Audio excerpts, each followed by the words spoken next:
जिस सूबे का महाराजा हिंदू हों और यहां सदियों से हिंदू मुस्लिमों के साथ रहते आए हों, वहां से किसी कौम को खदेड़ा जाना पहले सूबा सरकार की, फिर केंद्र सरकार की एक बड़ी असफलता थी।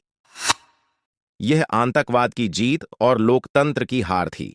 आइए चर्चा करते हैं कि कश्मीरी पंडितों की दुर्दशा की शुरुआत कहां से हुई थी। इसकी शुरुआत हुई थी 1986 में, जब गुलाम मोहम्मद शाह ने अपने बहनोई फारूक अब्दुल्ला से सत्ता छीन ली और जम्मू कश्मीर के मुख्यमंत्री बन गए थे।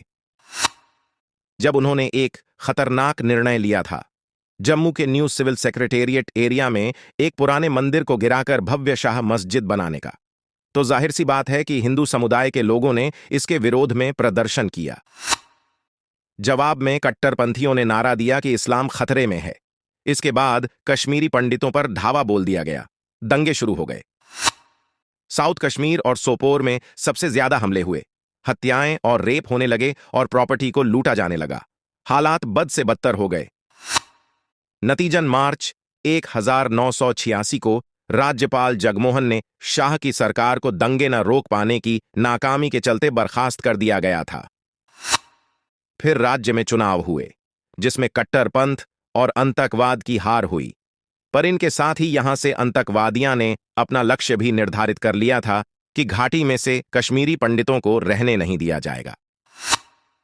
वहां इस तरह के नारे गूंजने लगे, जागो जागो, सुबह हुई, रूस ने बाजी हारी है, हिंद पर लर्जन तारे हैं, अब कश्मीर की बारी है। अगर कश्मीर में रहना होगा, अल्लाहू अकबर कहना होगा, ए जालिमों, ए काफिरों, कश्मीर हमारा है। यहां फिर धीरे धीरे कश्मीरी पंडितों को निकाला जाने लगा। अंततः 1990 आते आते वो काला दिन भी आ गया, जब सदियों से मुस्लिमों के साथ रह रहे कश्मीरी पंडितों को अपने घरों से निकलना पड़ा।